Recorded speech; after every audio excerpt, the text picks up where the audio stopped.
Hey Stat Rollers, Bill with Roll Stats, and today we're finally going to open up and review the pink boxed set, the Moldvay rules, published by TSR in 1981. This is the basic Dungeons & Dragons set, edited by Tom Moldvay, released in 1981. I didn't actually find it until 1982. To be honest with you, I didn't even know that Dungeons & Dragons existed until 1982. But once I found this set, it set me on a path that changed my life. It developed a lifelong love for the hobby of Dungeons & Dragons, RPGs in general. This set is actually what started it all. This is part of the BX series, called BX because there were only two box sets in this series, the basic box set and the expert box set. This was not included in the BECME set, so basic, expert, companion, masters, and immortal. That was a different basic and expert rule set, kind of the same, but slightly different. There were only two, the pink box or the magenta box, whichever you'd prefer, and the blue box, which was the expert set. This is the basic set, and then there was a blue expert set, which I'll review in an upcoming video. But for today, I really did want to go through this particular set. This is such a great rule set. I can't even begin to tell you how much I love this set. So I'm really excited to crack it open and have a look at what's inside. So why don't we go camera down and bust it open and see what we have.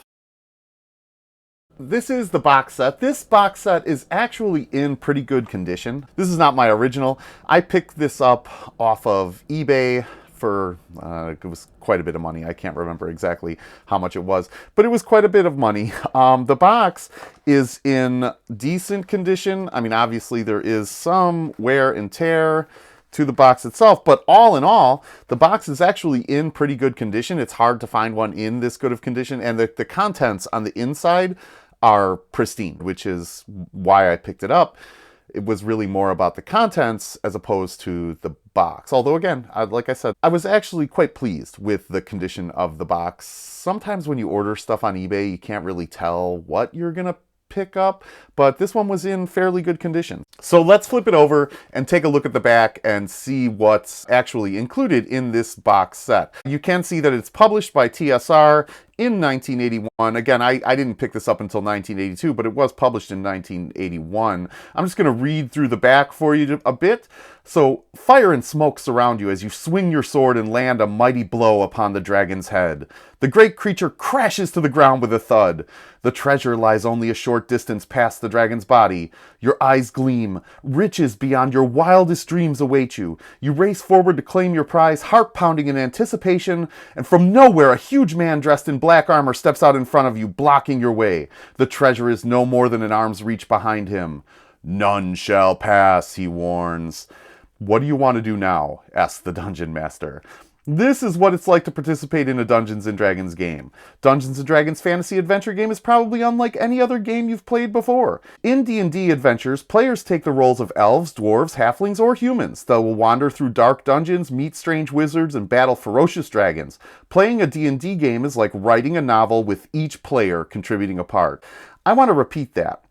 Playing a D&D game is like writing a novel with each player contributing a part. That is narrative over numbers. I just want to point out that from the time I started playing D&D, it was always about narrative over numbers. It was story. It was writing a novel. It was narrative over numbers from the beginning. Dungeons & Dragons fantasy game is the original role-playing game, and it is now easier than ever to play. The rules are easy to read and understand, and have been specially organized for new players. Anyone can join a D&D adventure. It is rules light. The rule book itself is only 64 pages long, and that does include monsters. It is very easy to read. I think I've read that book 5 or 6 times within the first 2 days of owning it. I understood it completely.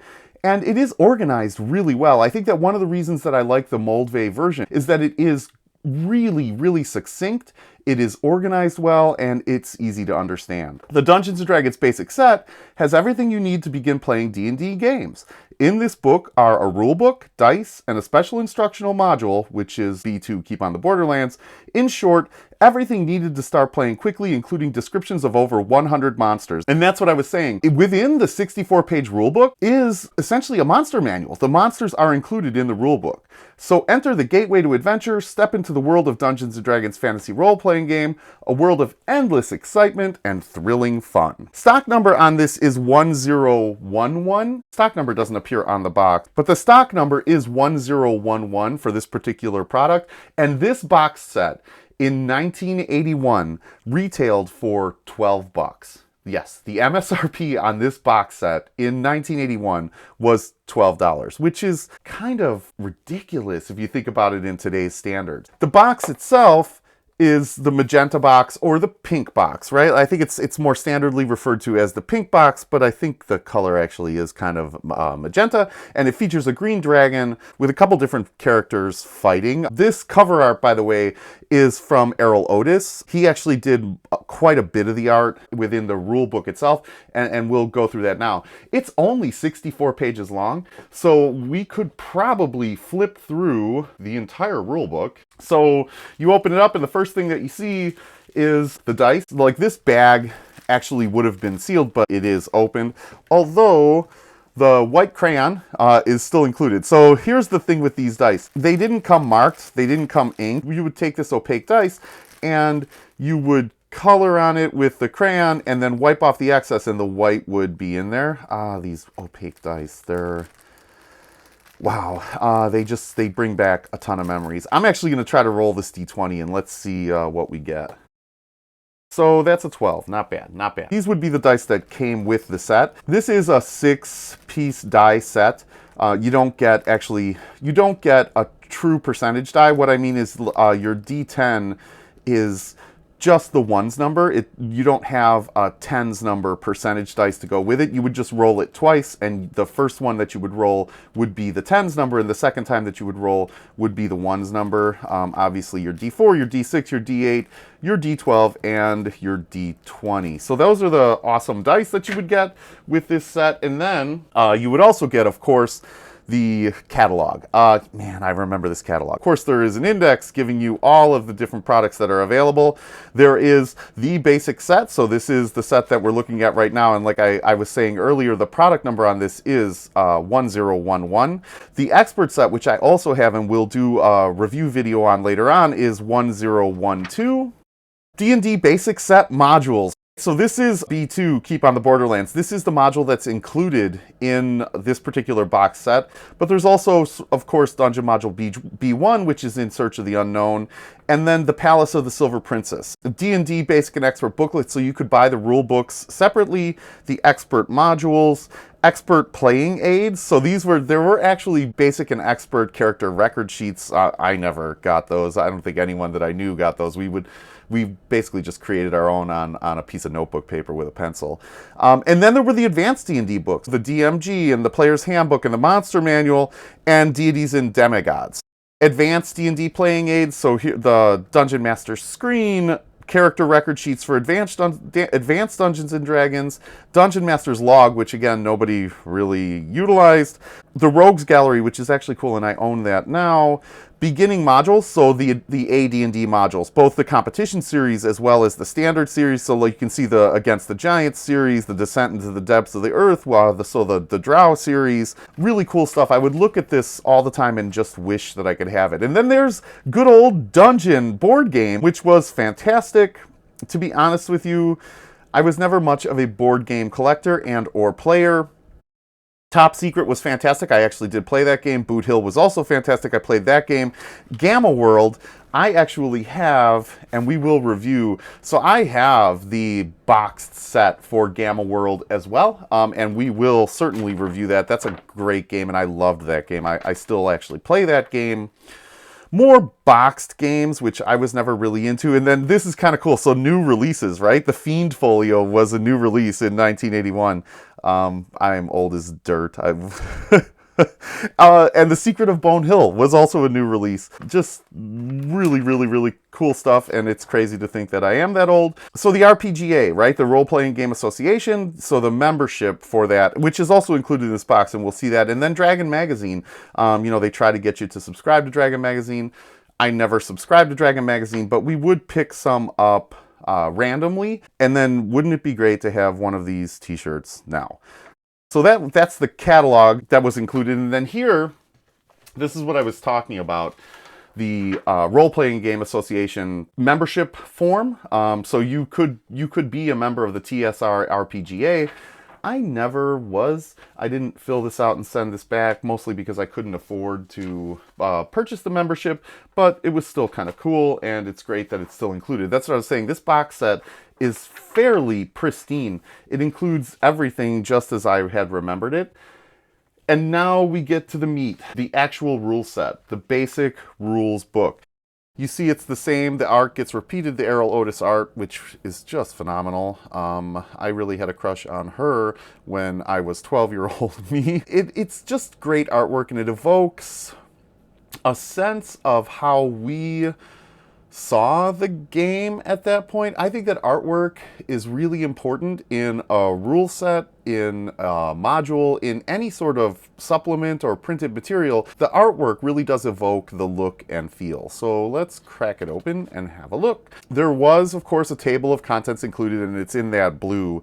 I'm sure that all of you remember that blue. And I believe, don't quote me on this, but I believe that they used this blue specifically on maps because it couldn't be copied. So in other words, if you tried to take this to a photocopy machine back in the day, it wouldn't allow for the copying of this color. I heard that somewhere, I'm not sure where, I wish I could remember, but that's my understanding of why they used this blue. As you can see, the rule set itself is separated into 8 different sections. So part 1 being the introduction, part 2 player character information, part 3 spells, part 4 the adventure, part 5 the encounter, part 6 is monsters, part 7 is treasure, part 8 is essentially, consider it the DMG portion of the rule book, so it's Dungeon Master specific information.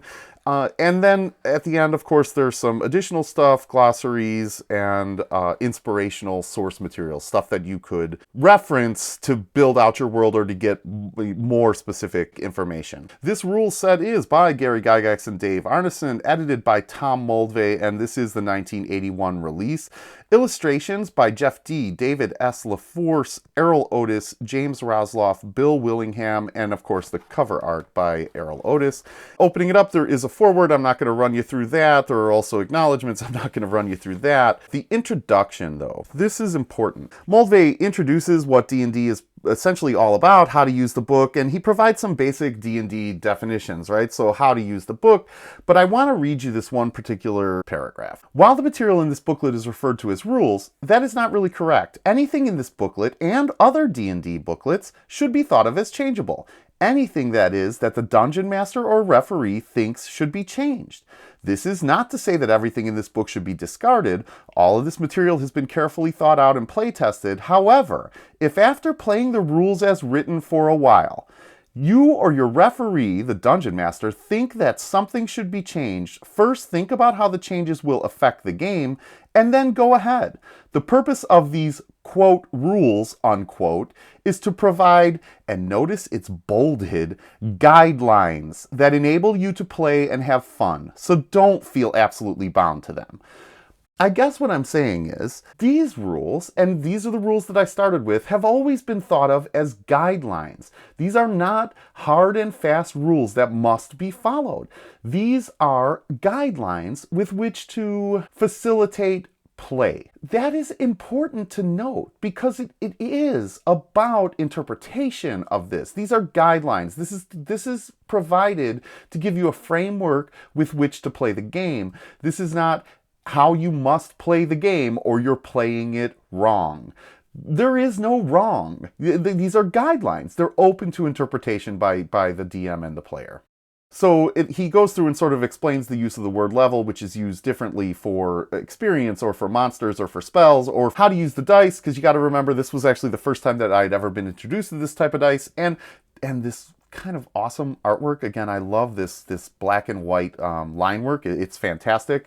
So here's another thing that I want to point out to you. How to win. Notice that how to win is printed right here, and I'm going to read this one to you as well. Quote, winning, unquote, and quote, losing, unquote. Things important to most games do not apply to D&D games Exclamation point. The DM and the players do not play against each other, even though the DM often plays the role of various monsters which threaten the player characters. The DM must not take sides. He or she is a guide and a referee, the person who keeps the action flowing and creates an exciting adventure. Player characters have fun by overcoming fantastic obstacles and winning treasure. But this does not end the game, nor is the game, quote, lost, unquote, when an unlucky player's character dies, since the player may simply roll up a new character and continue playing. A good D&D campaign is similar to the creation of a fantasy novel written by the DM and players. Again, and I'm not trying to start this whole thing all over again. What I'm saying is I want to read this one last sentence. A good D&D campaign is similar to the creation of a fantasy novel written by the DM and the players. That is narrative. That is narration over numbers. You cannot win and lose at Dungeons & Dragons. There is no winning and losing at Dungeons & Dragons. There's just not. It's right here in black and white. There is no winning and losing. Again, not to belabor the point, just wanted to make that point clear. So part 2 is player character information. We're going to follow these rules and roll up a character and see what we end up with and see if he's actually playable or not. This sort of goes through the character abilities and explains the different abilities that are available: strength, intelligence, wisdom, dexterity, constitution, and charisma. So within the basic rule set, you are able to adjust your ability scores. You can raise your prime requisite by lowering the scores of some other abilities. Essentially what you do is you take 2 away from an ability score that is not your prime requisite, and you add 1 to the prime requisite, the ability score that you're looking to raise. Goes through hit points and hit dice. And then the actual concept of prime requisites, charting out the scores of the prime requisites, telling you adjustments to the experience points earned or the other skills that it might be related to. And then these are the class tables. These are the classes that were available to you in Dungeons & Dragons Basic, at least in the Moldvay set. And so you could be a cleric, you could be a dwarf, and that's right, a dwarf is a class, a dwarf is not actually a race. Really think of a dwarf as a short, stocky fighter. That's one of the things about the basic set, is that you played class as race. And some people don't care for that. I actually think it's kind of awesome. It never really bothered me all that much. You could be an elf, and so an elf, really think about him as a fighter magic user. That's essentially what he was. You could just be your standard fighter, you could be a halfling, you could be a magic user, or you could be a thief. And then these were your specific thieves' abilities. And then this sort of breaks down what the character classes are.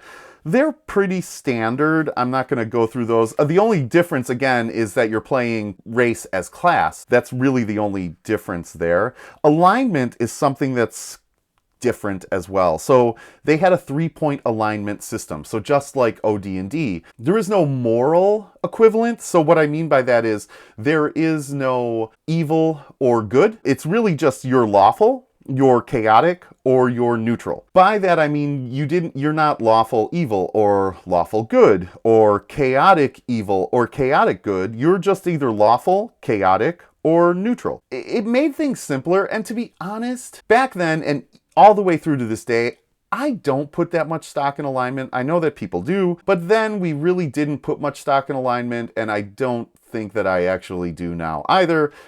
It really comes down to role play, and I think a character's personality begins to define their moral judgment and their beliefs. What is interesting, though, is that they had something called alignment languages. Think of it almost like thieves' cant or something. If you ran into another lawful person, then you could speak secretly with them in this lawful language, likewise for chaotic, likewise for neutral. It was kind of ridiculous, but didn't actually have to use it because, again, the rules aren't set in stone and there's no right and wrong way to play. This is the weapons list. So this is actually the whole list for equipment and weapons. This was all that you could choose from, was just this. Right here, that's the entire equipment list. That's it. That's all you could purchase. But it was actually pretty cool, and it was always enough. Here is the example of creating a player character, and we're going to run through that. Here, this is the player sheet. This is the character sheet. We used to recreate these, but generally just on on notebook paper with a pencil, and we'll actually go through and we'll create a character utilizing those skills. And then next up is spells. So this is essentially all of the spells that you had available, at least the lower level spells. Keep in mind that this basic rule set only goes from level 1 through 3, so more advanced spells are not available, but they are available in the expert set. And there's some more of that great, awesome artwork. But that's it. That's the spells. Literally, what, 2 pages? 2 pages of spells available. But again, it was awesome. It was enough. And then this goes through adventuring. Tells you as a player how you play the game. Encumbrance, character movement, opening doors, light, retainers. Retainers were a big thing in Basic, actually, which is not something that you see much anymore, and I kind of actually miss that. Traps, wandering monsters, going through, giving out experience points. And now this really gets into the encounter. You can see order of events in one game turn. Moldvay then breaks down surprise for you. Specific things like running and evasion and party actions. And then finally combat, the combat sequence. I don't know that we're going to run through a combat sequence in this particular review, but if you want to see a combat sequence, or if you'd like me to roll through a generic combat sequence using the BX rules, the basic BX rules, let me know in the comments below, and maybe we can do a video where we actually run through a combat sequence. Essentially, though, it's this. Each side rolls for initiative, and in BX you roll for initiative not on a 20, but you roll on a 6-sided die. The side that wins the initiative acts first, the side with the next highest initiative acts second, and then the DM handles any surrenders, retreats, etc.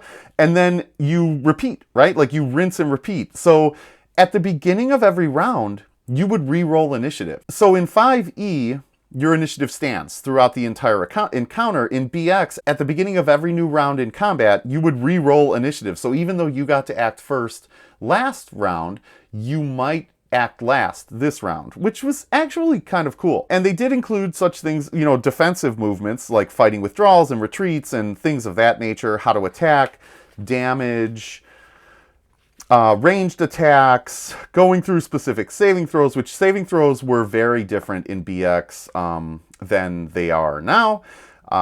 Melee combat, and then here, right, like this is the thing that everybody picks on. This is the thing that everybody hates about BX, and actually every Dungeons and Dragons edition before 3rd edition, which is THAC0, to hit armor class 0, right?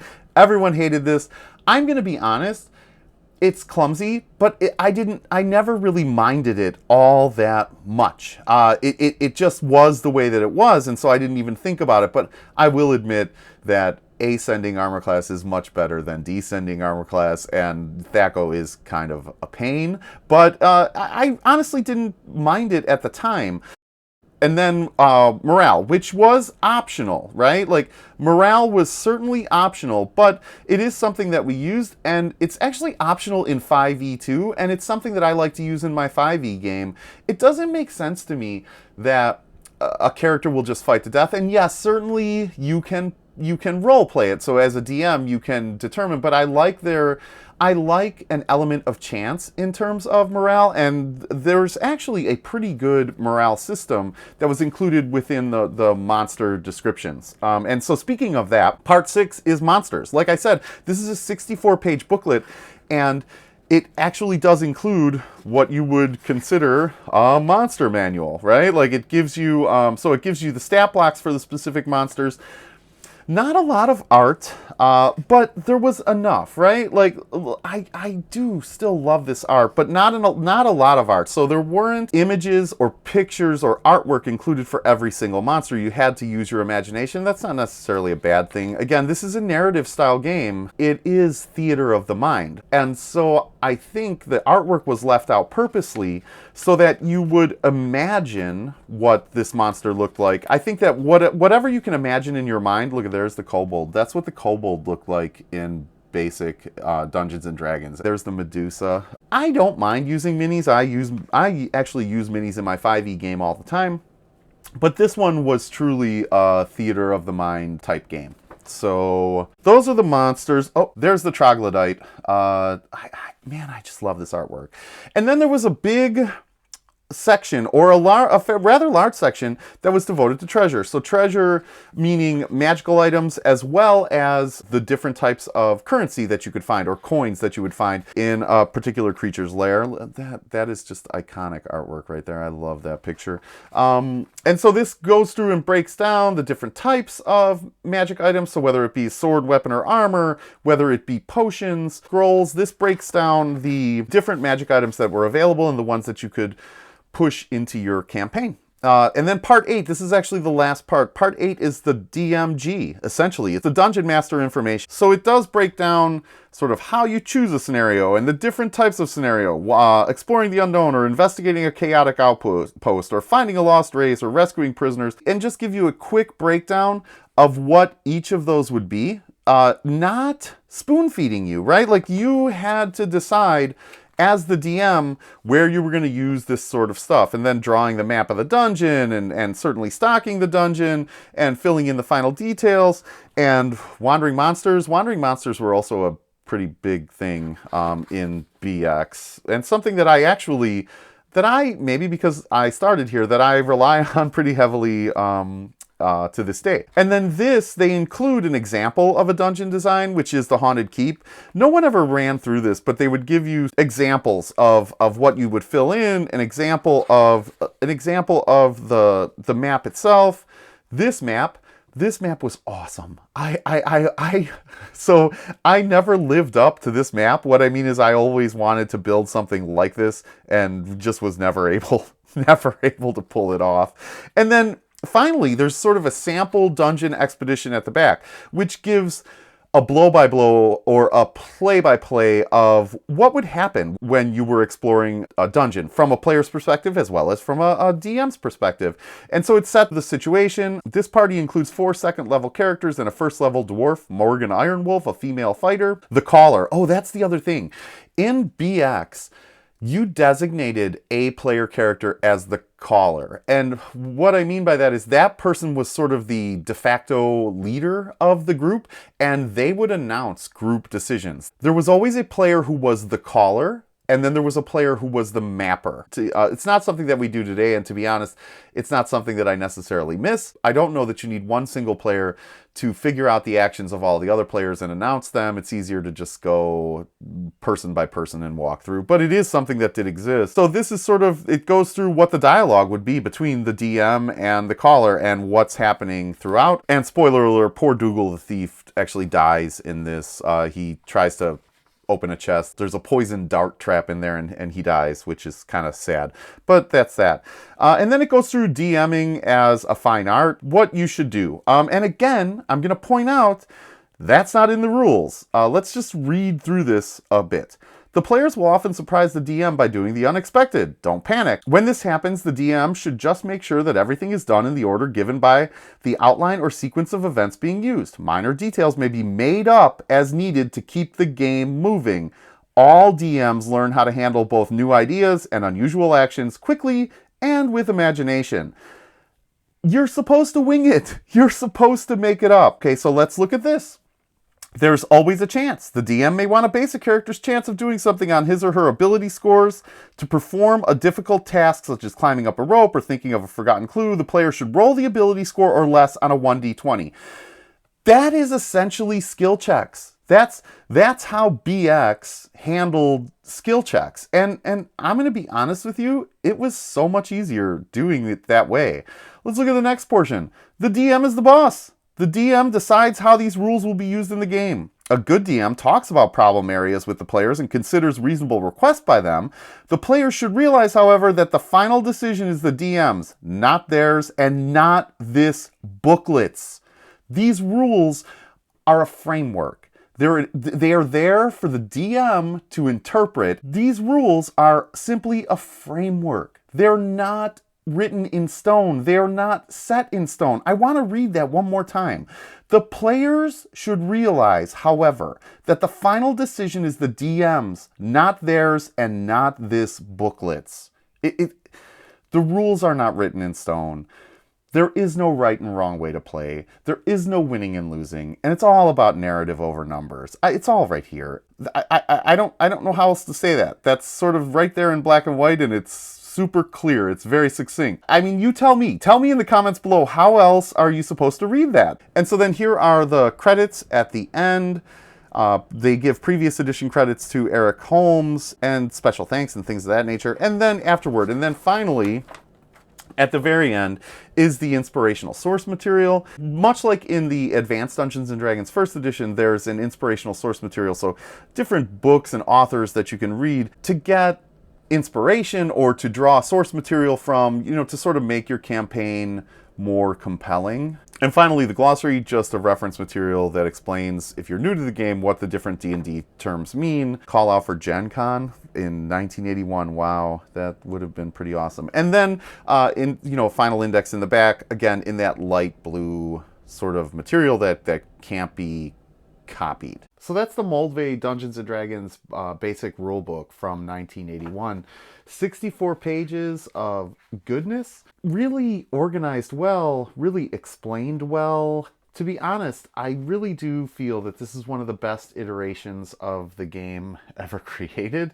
At least in terms of the rule set itself. I love this rule set. This is the rule set that started my journey along the Dungeons & Dragons path.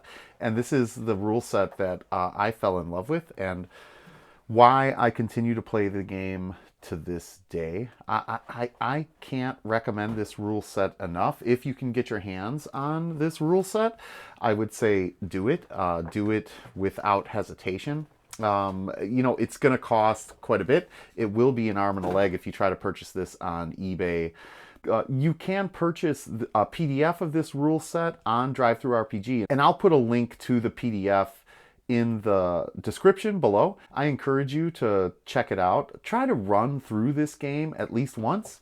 See what you think. See if you like it. Run through it, warts and all. In other words, run through this particular rule set using race as class, using THAC0, using descending armor class. Try this rule set and see what you think. Give it an honest shot, and then leave me your comments below and let me know what you think.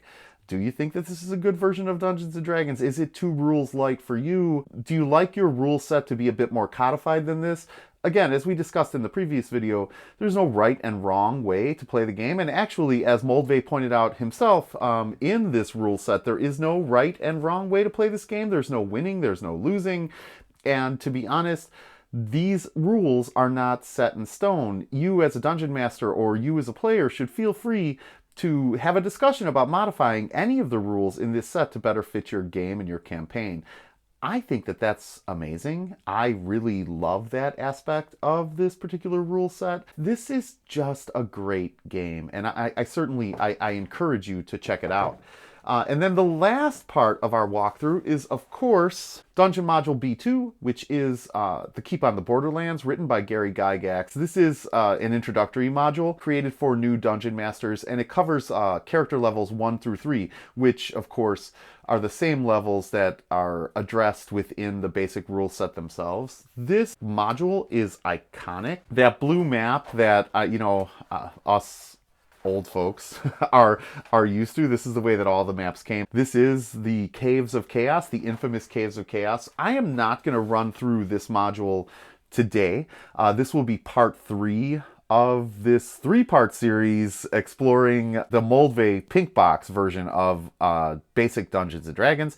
Part 2 will actually be us rolling up and creating a character using this particular rule set. We'll create a part 2, which will be the next video in this series, which will be us actually walking through and creating a character using this rule set. And then part 3 will be actually walking through and reviewing Dungeon Module B2, the Keep on the Borderlands, which again is just an iconic module and one that I remember with a great deal of nostalgia and happiness. So this module, I can't tell you how many times I've played through this particular module. Not enough though. I'd actually like to run through this again, which is one of the reasons why I picked up Into the Borderlands. When we do part 3, where we review the original Dungeon Module B2 Keep on the Borderlands, I think that we're also going to review this as well and compare and contrast and see what the differences are, see what the 5e conversion is, and all of that good stuff. So we have that to look forward to as well. I think right now, though, we're going to flip back to me, and I'm going to give you my closing thoughts on this part 1 of the review of Tom Moldvay's pink box version of Dungeons & Dragons, the basic Dungeons & Dragons set released in 1981. So that's part 1 of our unboxing and review of the Moldvay pink box set. I hope you guys can see why I love that rule set so much. And again, I would encourage you to follow the link below that I'll leave in the description that's going to take you out to the PDF version of that rule set. It's totally worth just downloading a copy of that and running through it with your group, or having your DM run you through it. It's a great rule set. I had so much fun over the years playing this rule set. I can't even begin to tell you how much fun it's been for me. I love this box set. I love this rule set. This is the rule set that introduced me to Dungeons & Dragons. And I think for everyone, your first time, right? Like, so your first set, whether you started with Moldvay Basic or Menser Basic or first edition or second edition or third edition or fourth edition or fifth edition, I think the first edition, the edition that draws you into the game, is always going to be your favorite. And for me, it is absolutely this one. I hope you guys found this video informative. I hope you guys are looking forward to the next 2 videos in this series. The very next video that we're going to do is we're actually going to use the Moldvay rule set, and we're going to create a character. We're going to roll up a character 3d6 down the line, and we're going to see what we come up with. And if you want to see a sample combat with that particular character and to see how that would roll out, leave me a comment below, and we can do that. We can include that in the next video as well. And then the third video, the final video in this series anyway, will be a review of B2, Keep on the Borderlands, as well as the book from Goodman Games, Into the Borderlands, which is essentially a print-on-demand version or a reprint of the original B2 Keep on the Borderlands, as well as a version that's been revised for 5e play, and B1 In Search of the Unknown, as well as a version that's been revised for 5e play. This is a great book, and I've skimmed it. I haven't read it. It's 386 pages or something crazy like that. So I haven't read the whole thing, but I have skimmed it. So once again, part 2 will be character creation, as well as maybe a combat sequence or 2. And part 3 will be a review of the module B2 Keep on the Borderlands. And then I think the next edition in this series will be a review of the expert box set. So the blue box set by Cook, which includes the module X1 Isle of Dread. It's just really, all in all, a great module. It's kind of like King Kong with a T-Rex. So we'll go through and we'll do the same thing as we did for this series. So we'll open it up, we'll unbox it, we'll look at the contents, we'll review the expert rules, which take you beyond 3rd level, and we'll maybe take the character that we create in this and we'll level him up, and we'll see how that works, and maybe try some combat there, and then we'll review X1. So it'll be the same cadence as it was with the basic set, just with the expert set. So I hope you guys enjoyed this. I hope you found it entertaining. I hope you found it informative. I hope you found it valuable. And if you did, give me a thumbs up. I love you, stat rollers. I just want to know that the stuff that I'm creating that you're liking. So if you found this informative or entertaining or valuable, give me that thumbs up. And if you really like this series and you want to see more reviews of older Dungeons & Dragons versions, then consider subscribing, consider becoming a stat roller. This is a great community. I love coming here and talking with you guys. This is the best part of my day. This is honestly my favorite thing in the world to do. So if you really do want to see some more and you really do like the content that's coming out, consider subscribing, consider becoming a stat roller. Hit the subscribe button, click the bell. You'll be notified of all new videos as they roll out. Thanks again for hanging in there with me. I know we've been talking about reviewing this for such a long time. Thanks for waiting for this review, for this unboxing. And as always, may the dice roll ever in your favor.